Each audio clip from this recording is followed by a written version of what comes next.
teenager, broken by the death of his favorite character, commits an act with devastating consequences. A gang dressed up as the criminal group Akatsuki shocked their entire community with something completely unthinkable. A 10-year-old child, role-playing a popular character with his friends, never makes it back home. These are no urban legends. They're chilling, real-life stories that'll leave you questioning just how far love for an anime can take someone, from heartwarming to utterly horrifying. Starting with a boy whose obsession turned into something that would not only haunt his family, but the entire world. In 2012, 14-year-old Leonid Milev was just your average fan of the series. But one day, his life would all come crashing down. His parents would be devastated from the misfortune they experienced. They blamed the Naruto series for the pain they had to go through as a result of their beloved son's actions. You see, Leonid was from Tchaikovsky, a small town in the heart of Russia. It's an unassuming industrial town that was founded during the Cold War. Hence, this town is made up of tall apartment blocks, 24/7 factories, and power plants all crammed together. It's good for the industry, but for a child, such a depressing town could push them to the edge. Therefore, it should come as no surprise that the children there look elsewhere for their entertainment. And so, for Leonid, Naruto was his escape. It was a show he loved to watch. The vast world of ninjas, magical beasts, and action-packed adventure drew him in, and ever since he was little, he looked forward to finding out how it would end. But sadly, he would never get to see it. Many boys his age liked the show, but he was different. The problem was Leonid didn't just like the show, he adored it. So much so that he became obsessed with it. He felt as if the struggles they faced reflected his own life, almost like it was made just for him. And thus, the line between reality and imagination drew thin. Slowly but surely, Leonid eventually lost his sanity. Thus, when his favorite character died, he took drastic and deadly measures to cope. For most of us, a character in a show dying is quite trivial. But to Leonid, this wasn't just a fictional story. It was real. To him, these characters were closer to his heart than his own friends. Because of this, when his favorite character, Itachi, was killed, he couldn't take it anymore. He felt the same pain as someone would if they lost their own brother. So when he awoke the next morning, he posted a terrifying goodbye message to his social media and left. Apartment blocks were everywhere in his town, so finding one was easy. This was the end. He knew there was no coming back. For that reason, he picked an exceptionally tall one. It was over 100 feet, and thus, as he slowly climbed the stairs of the block, he thought about Itachi one last time. He knew he would see him soon. Meanwhile, his parents had just discovered his ominous goodbye message. They were shocked and feared the worst. They tried to find him, but couldn't. This meant a search party had to be launched. They looked everywhere, but to no avail, until 2 days later, when they found his body. His parents couldn't believe it. They knew something was wrong, but not in their wildest dreams could they comprehend how wrong. They tried everything to get him away from that TV, and now they were too late. Can you imagine the pain they felt, watching day by day their beloved son going further and further into instability, and to then see the horrific sight no parent should have to ever witness? Many of you are probably thinking how someone is able to do such a tragic act just because of a character from an anime, but it's clear to see that Itachi's end wasn't the main factor.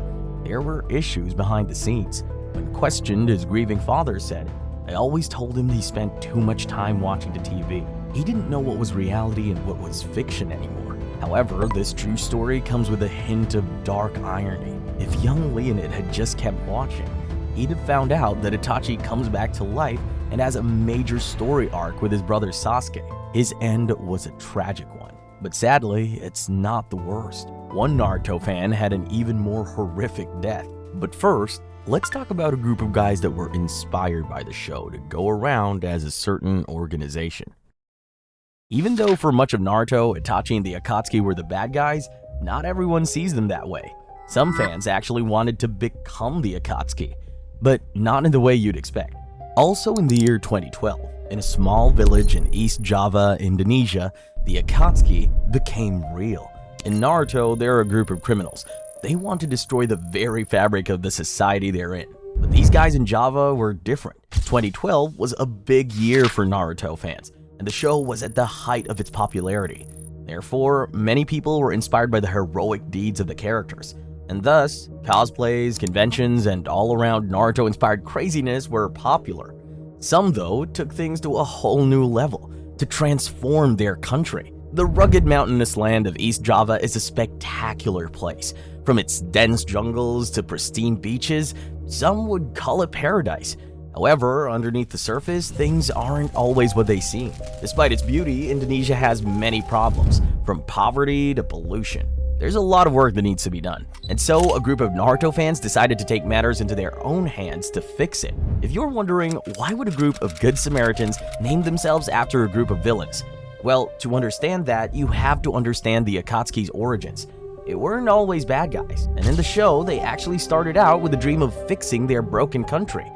But things got messy, and they eventually became corrupt through manipulation. The real-life Akatsuki, though, were determined not to make that mistake. Thus, inspired by the Akatsuki's vision, a group of noble Naruto fans came together and formed the Akatsuki Afkar. They started out as a political party with the hopes of bringing their community together and fixing the problems that plagued the country, but it was no easy task. East Java struggles with high pollution, overpopulation, and government corruption. To make matters worse, the country's very geography is an issue. Since Indonesia is made up of many islands, trade and the distribution of resources isn't so straightforward. This results in inequality. So although the Akatsuki Afkar wanted to make a change on a political level, they realized that was pretty unrealistic. After all, can you really imagine an anime political party being very successful? But that didn't matter. They could still make a difference. They diverted their attention to helping people on the ground level. They set out to help orphans, raise money for local mosques, and even provide interest-free loans. In no time, word spread of their deeds, and the group became well-known all over Indonesia. Other members flocked to join their cause and contributed to their efforts.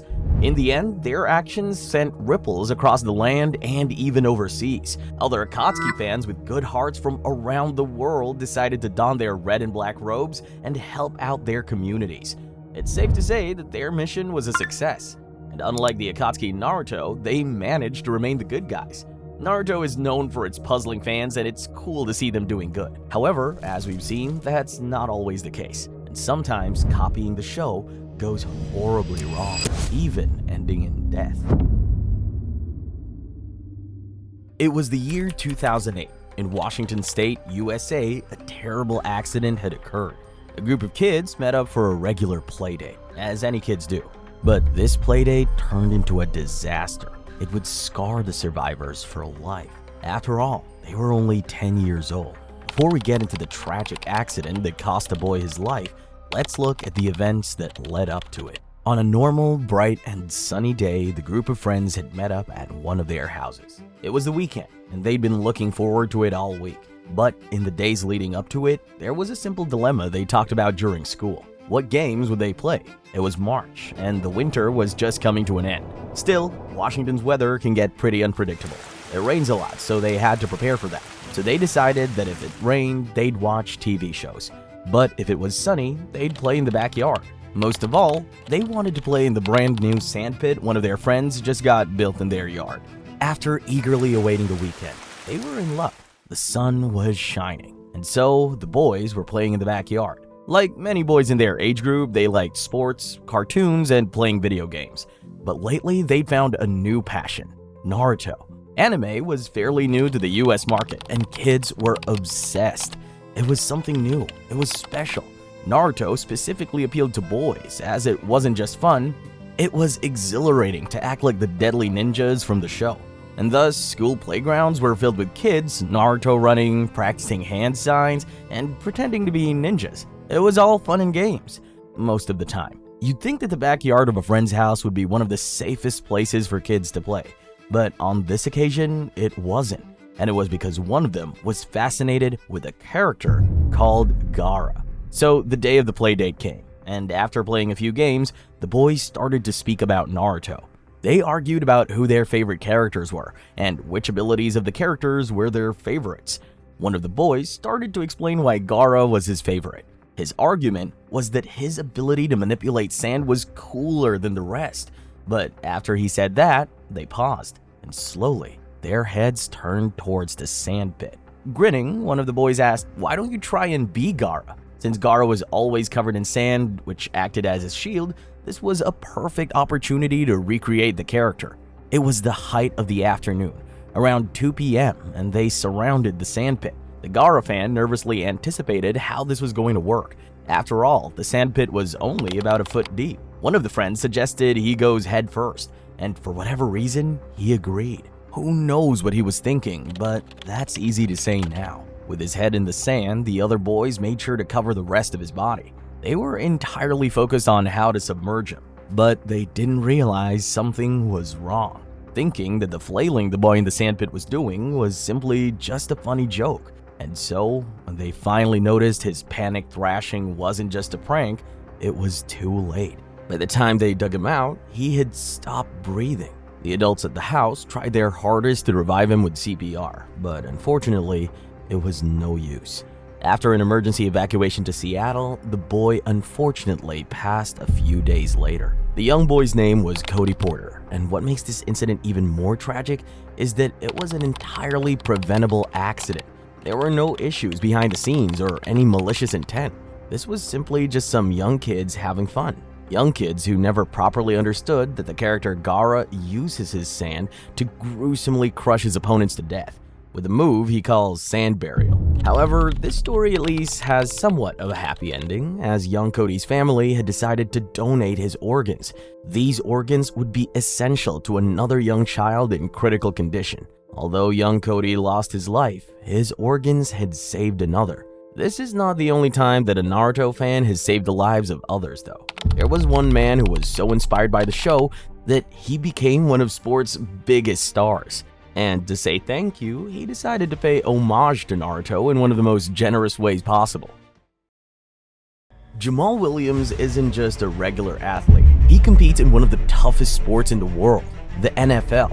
He says that one of his biggest inspirations was Naruto. This may come as a surprise for some, but for others, it'll make a lot of sense. After all, the football played in the NFL is one of the most unforgiving sports in the world, and Naruto prepared him for it. It gave him what he needed to succeed, and it inspired him to do something very kind. Jamal was raised in the small city of Fontana, California. While it wasn't the most dangerous place in California, it wasn't the safest either. Crime in this part of the country was common, so as a kid, Jamal had a choice to make. Would he focus on his education, or join a gang, or would he do something completely different? Luckily, he chose the last option. Sports would be his passion, but he had a problem. He wasn't very good, so Jamal struggled. It wasn't easy in the beginning, especially since he liked football the most. It's a hard sport anyway, but harder for him since a lot of the kids were bigger and stronger. In the end, his constant defeat on the pitch left him down in the dumps. However, he had a solace: Naruto. For anyone who's watched it, you'll understand why it helped. And so, in his lowest moments, when everything seemed dark, Jamal Williams would think about Naruto.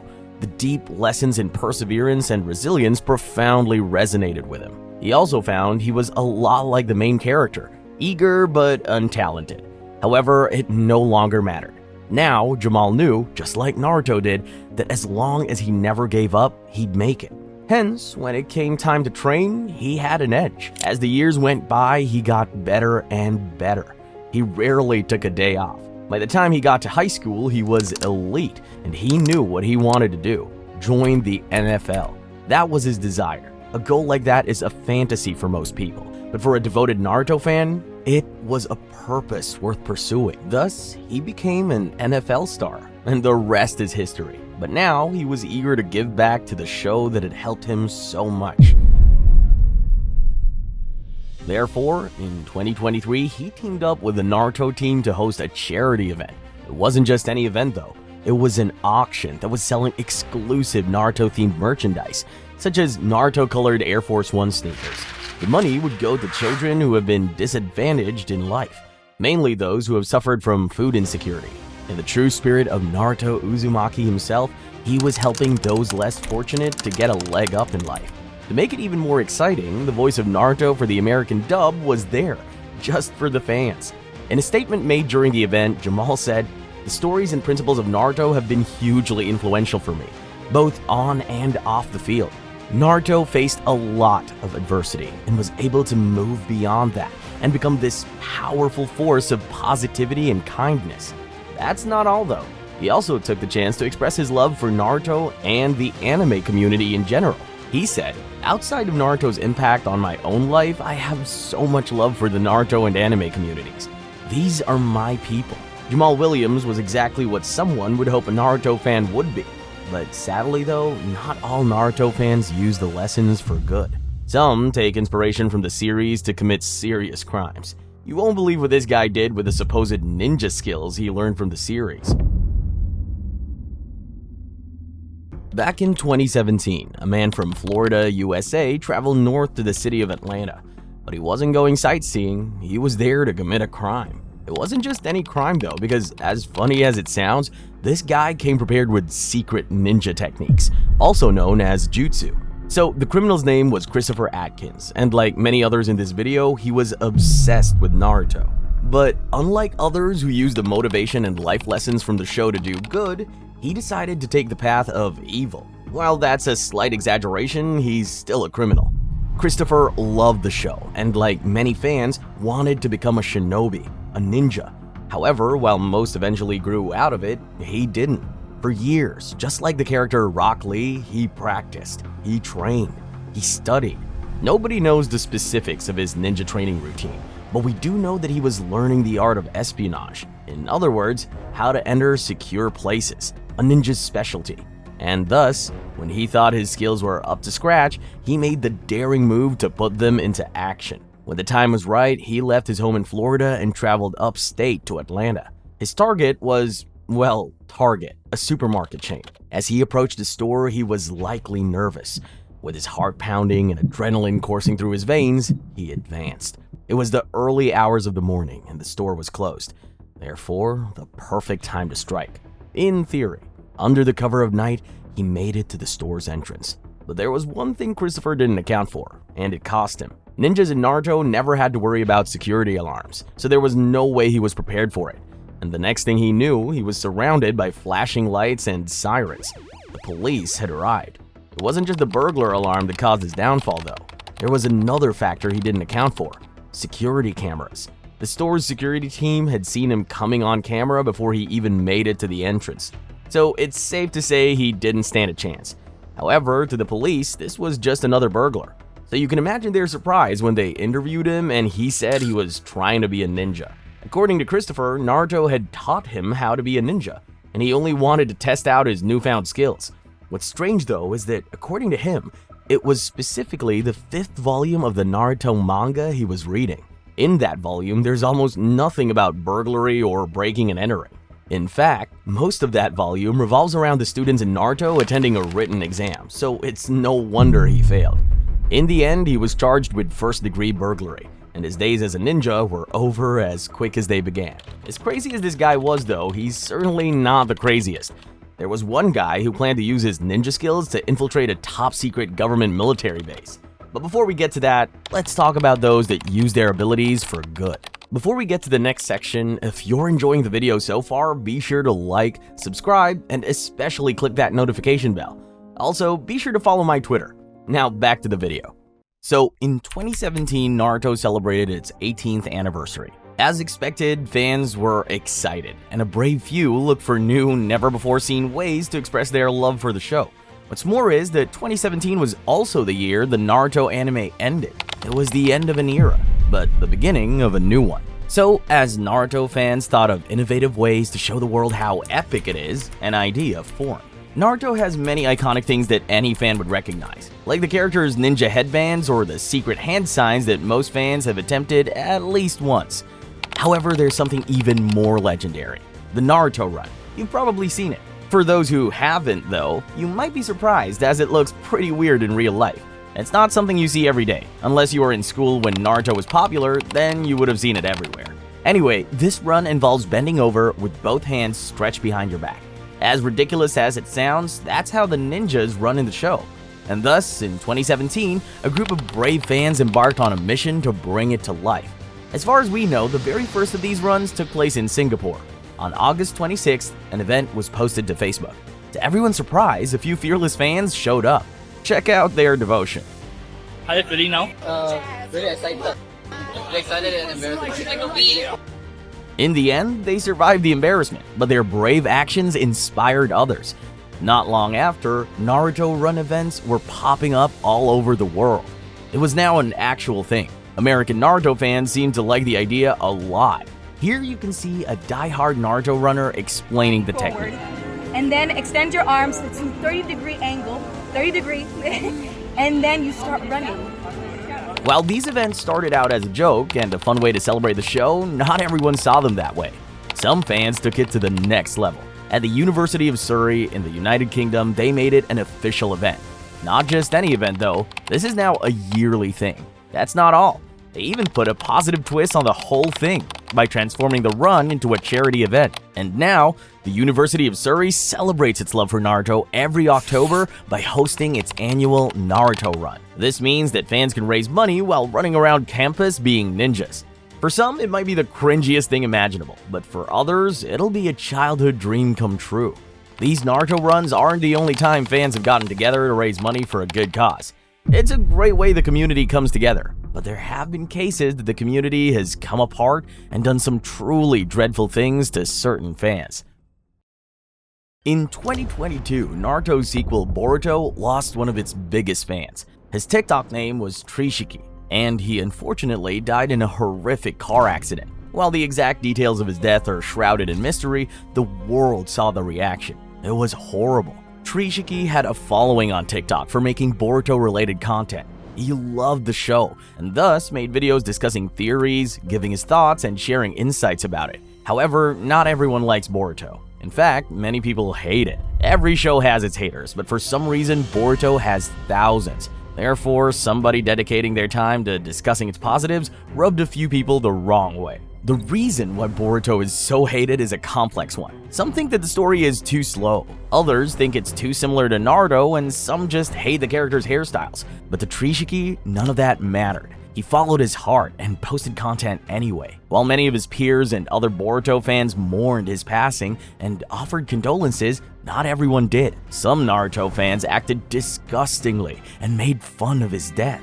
Before we get into the heartless reactions from some fans, let's look at what good others had to say. It wasn't just Boruto fans that offered condolences. Even one of the voice actors from the show made a special video in honor of Trishiki. This is Michael Schwalbe, the English voice actor for a Boruto main character named Kawaki.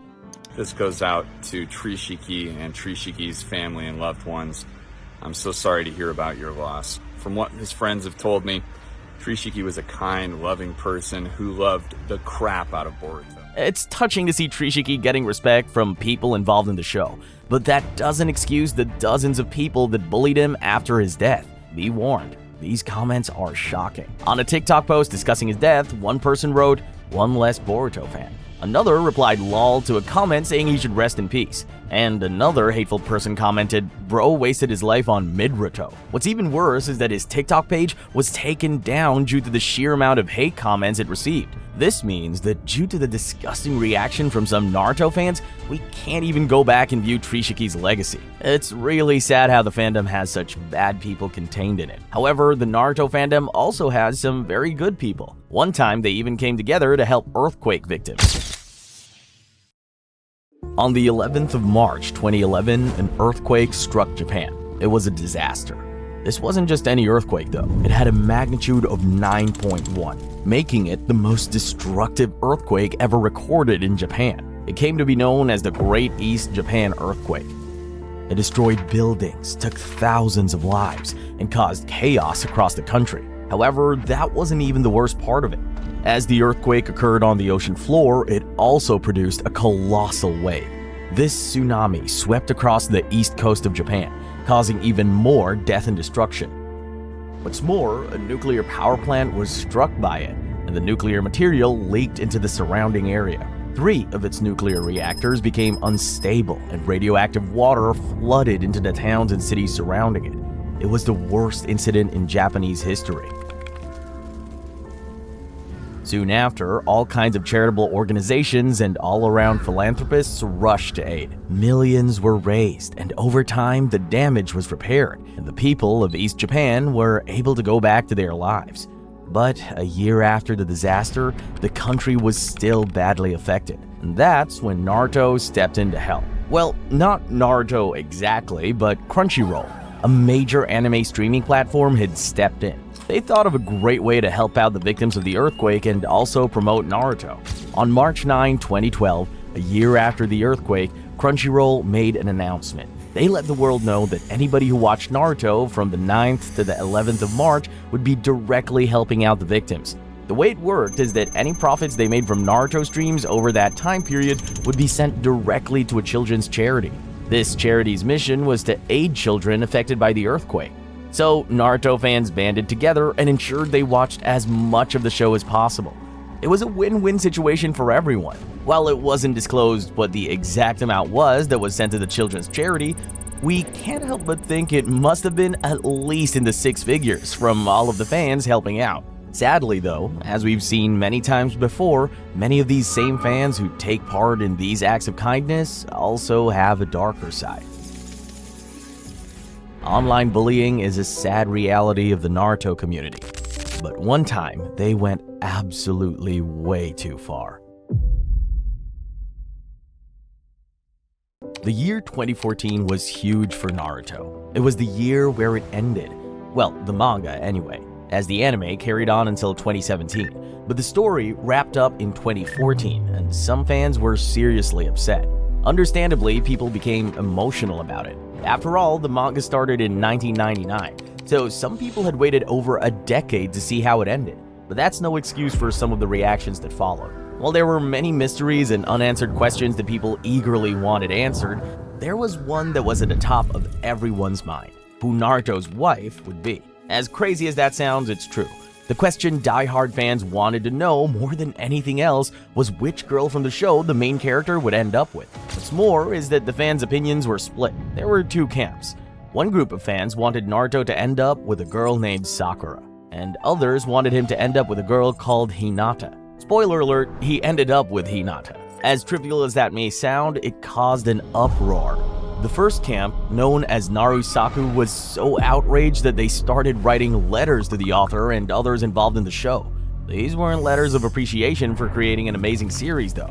These were horrific letters of hate along with some death threats.